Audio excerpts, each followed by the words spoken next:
السلام علیکم۔ آج آپ لوگ کو دکھانے جا رہا ہوں مسجد عائشہ، اور ادھر سے عمرہ بھی ہم ادا کریں گے۔ تو عمرے کا جو مکمل ڈیٹیل ہے، عمرہ کس طرح ادا کریں گے، وہ بھی آپ لوگ کے ساتھ میں شیئر کروں گا۔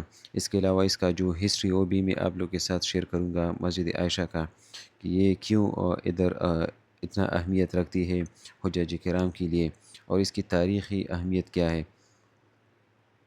تو آگے جاتے ہیں، میں آپ لوگ کے ساتھ یہ شیئر کرتا ہوں۔ یہ ابھی ہم اپنی ہوٹل سے جا رہے ہیں۔ ہمارا ہوٹل امار گرینڈ ہوٹل ہے، ابراہیم خلیل روڈ پر واقع ہے۔ اور یہ جو بلڈنگ وغیرہ یہ بھی آپ لوگ دیکھ سکتے ہیں، ادھر بہت بڑے بڑے بلڈنگ ہیں۔ تقریباً ہر کوئی مکے میں زیادہ تر جو ہے وہ بلڈنگ ہوتے، اور اس کی جو لمبائی وہ بہت زیادہ ہوتی ہے۔ مدینے میں اتنا لمبا بلڈنگ وغیرہ نہیں ہوتے، لمبے ہوٹل وغیرہ نہیں ہوتے۔ تقریباً ہم جس ہوٹل میں ٹھہرے تھے وہ تقریباً کوئی 25 منزلہ تھی۔ تو اس کے علاوہ یہ جو ادھر جو کار وغیرہ ہوتی ہے، ٹیکسی وغیرہ، اس کی جو سٹرنگ ہوتی ہے وہ لیفٹ سائڈ پر ہوتی ہے۔ ہمارے علاقوں میں تو رائٹ سائڈ پر ہوتی ہے۔ اور یہ ہے کلاک ٹاور۔ کلاک ٹاور یہ بہت بڑا بلڈنگ ہے، اور یہ ہر جگہ سے نظر آتی ہے۔ اس پر بھی میں نے ولاگ بنایا ہے، وہ بھی آپ لوگ دیکھ سکتے ہیں۔ اس میں بڑے بڑے جو برانڈ ہے، اور اس کے علاوہ اس میں ریسٹورنٹ ہے، اور اوپر جو ایریا ہے وہ تو میں نے نہیں دکھایا۔ اور اوپر پھر نہیں چھوڑتے، اگر آپ لوگ کے پاس اس کا جو کارڈ ہوتا ہے، روم کارڈ وغیرہ، پھر چھوڑتے ہیں۔ تو ابھی یہ خوبصورت یہ راستوں کے نظارے آپ لوگ دیکھ لیں۔ پھر آگے جو ہسٹری ہے میں آپ لوگ کو یہ بتاؤں گا، اور انشاءاللہ اس کے بعد میں کوشش کروں گا کہ جو جتنی بھی زیارت ہے اس کی ایک ہی ویڈیو بنا لوں، سارے جو زیارت ہے اس میں کور کروں، اور اس کے بعد شاید ہوگا حرم پر جو مکہ ہے، اس پر ایک معلوماتی ولاگ بناؤں گا۔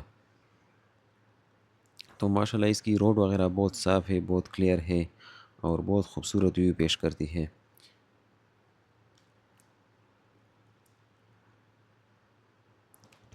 ادھر سے ٹیکسی 30 ریال لے لیتا ہے، لیکن اگر مطلب دو بندے تو پھر ہم کو مطلب یہ 50 پر لے کے گئے۔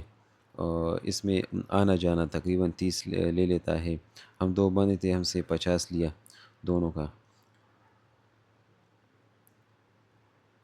اور یہ تقریباً مسجد عائشہ 7.5 یا 8 کلومیٹر فاصلے پر واقع ہے مکہ سے، حرم سے جو مسجد عائشہ ہے اس کے تک جو فاصلہ ہے۔ اس کے علاوہ ادھر جو پہاڑ ہے وہ بہت کم ہوتے جا رہے ہیں، اور کنسٹرکشن کا کام بہت تیزی سے جاری ہے۔ تو مکہ زیادہ تر پہاڑی علاقہ ہے۔ اس کا موسم گرم ہوتا ہے اور خشک ہوتا ہے، اور یہ پہاڑی ایریا ہے۔ پانی اتنا زیادہ نہیں ہے اس میں۔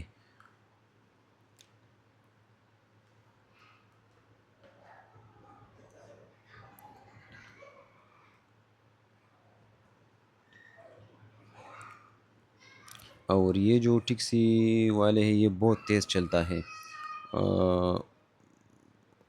پھر اگر کوئی بندہ راستے پر کھڑا ہوتا ہے، مطلب روڈ کراس کرتا ہے، اس کے لیے مشکل ہوتا ہے۔ جتنی بھی ٹیکسی والے ہوتے ہیں، گاڑی والے ہوتے ہیں، بہت تیز چلتے ہیں۔ ہمارے علاقوں میں جہاں مطلب آبادی وغیرہ ہوتا ہے، شہر ہوتے ہیں، تو اس میں اتنا تیز نہیں چلتے گاڑی، ادھر بہت زیادہ تیز چلتے ہیں۔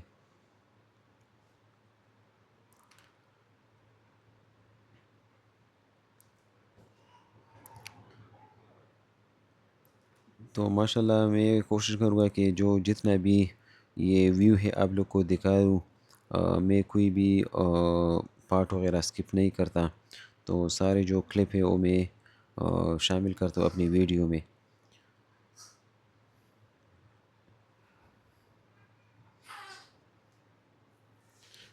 ادھر ٹیکسی سفید کلر میں ہوتی ہے، اور یہ جو سبز جس طرح یہ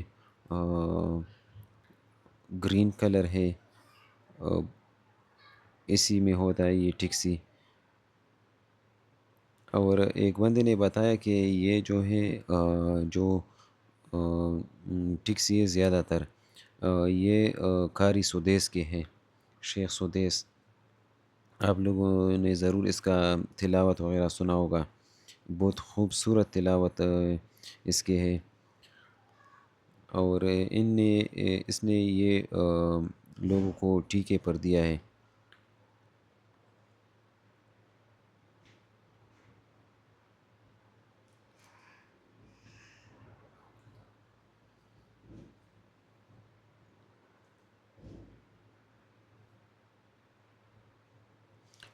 ہم جس ٹائم جا رہا ہے اسی وقت ابھی سارے حجاج کرام بھی کمپلیٹ نہیں ہے. ابھی حجاج کرام آتے رہتے ہیں. آخری تاریخ 21 تاریخ ہے، 21 مئی تک آ سکتے ہیں. اور اس کے علاوہ یہ مختلف ٹنل بھی راستے میں آتے ہیں. اور یہ ہے ہمارا فائنلی جو مسجد ہے، مسجد عائشہ. ہم اس تک پہنچ چکے ہیں. تو ابھی میں آپ لوگ کو اس کی جو ہسٹری وغیرہ ہے وہ بتا دیتا ہوں.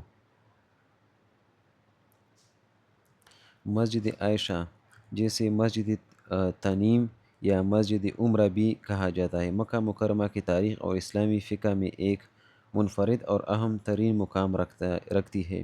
یہ مسجد مکہ کے حدود حرم سے باہر مدینہ منورہ جانے والی شاہراہ پر تقریباً 7.5 کلومیٹر کے فاصلے پر واقع ہے. تاریخی پس منظر اور وجہ تسمیہ، یعنی کس وجہ سے یہ نام وغیرہ دیا ہے. اس مسجد کا تاریخی تعلق نبی کریم صلی اللہ علیہ وسلم کی آخری حج یعنی حجۃ الوداع سے ہے. حضرت عائشہ رضی اللہ عنہ کا عذر. حج کے سفر کے دوران ام المومنین حضرت عائشہ صدیقہ رضی اللہ عنہا مخصوص ایام یعنی جو خواتین کی بیماری ہوتی ہے حیض کی وجہ سے دیگر صحابہ کی طرح مکہ پہنچ کر عمرہ ادا نہ کر سکے. انہوں نے صرف حج کے ارکان پوری کی.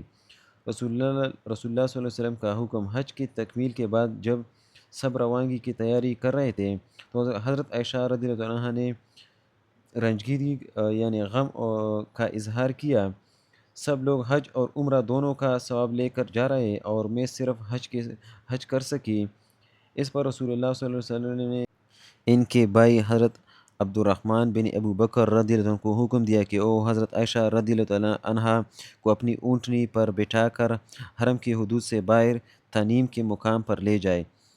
احرام اور عمرہ. حضرت عائشہ رضی اللہ عنہ تنیم کے اس مخصوص مقام پر گئی، غسل کر کے پاک ہوئی اور وہاں سے عمرہ کا احرام باندھ کر واپس مکہ آئے اور اپنا عمرہ مکمل کیا.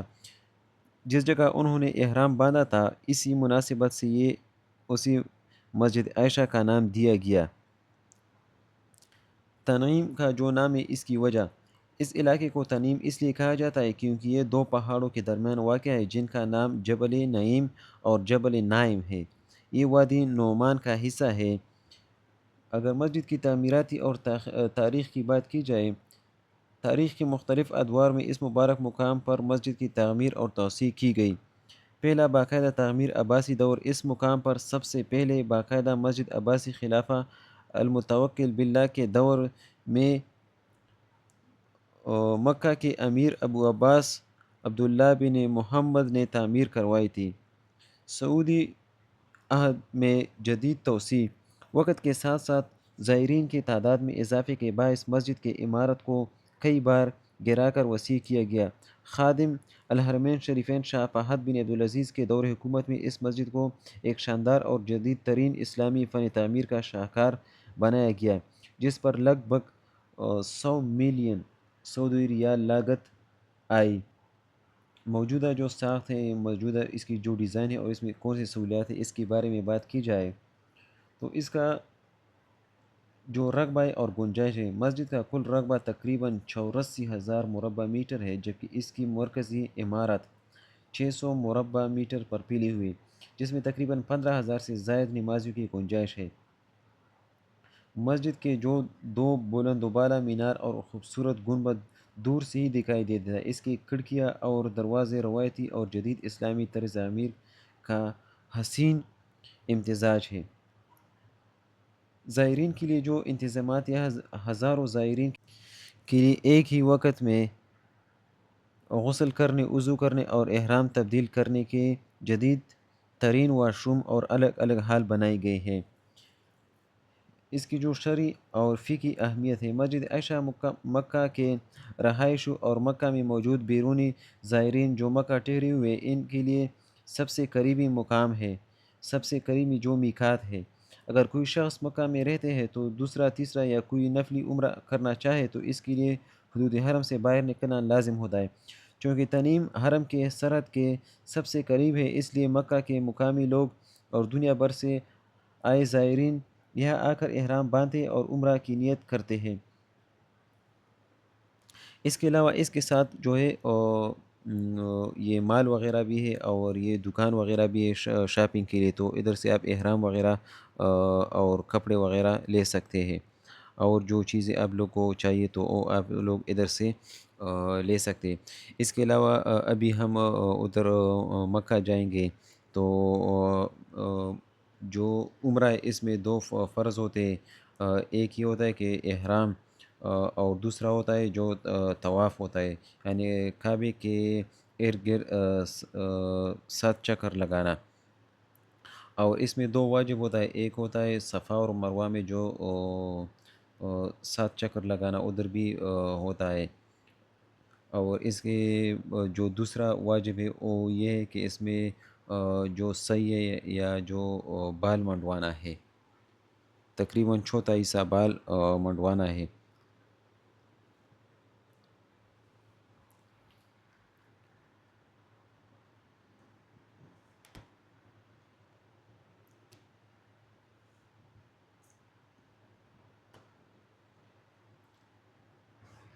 اور یہ نیا حرم ہے ادھر جو حضور صلی اللہ علیہ وسلم کی گھر مبارک ہے، جو ابھی لائبریری ہے، ادھر آپ لوگ کو وہ اتارتے ہیں ٹیکسی والے، جو ابو جہل کی جو گھر ہے ابھی اس پر باتھ روم وغیرہ بنائی ہے، تو اسی کے ساتھ آپ ادھر اتریں گے تو پھر جو آگے پھر کبھی عبدالعزیز اور کبھی فہد گیٹ پر لوگ چھوڑتے ہیں۔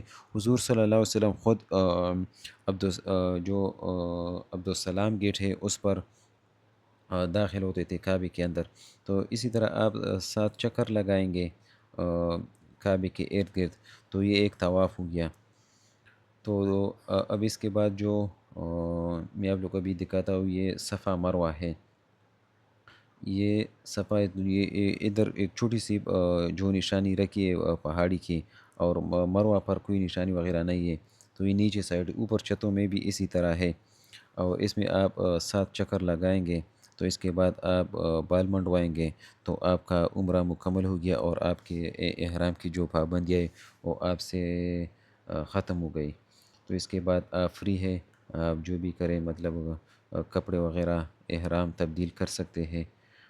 اور یہ تقریباً یہ بھی ابھی مجھے کنفرم معلوم نہیں کہ یہ کتنا فاصلہ ہے، تقریباً کلومیٹر سے کم فاصلہ ہے ایک چکر کا، تو یہ بھی کوئی 4 چکر تو بنتے 4 کلومیٹر بنتے ہیں صفا و مروہ کی۔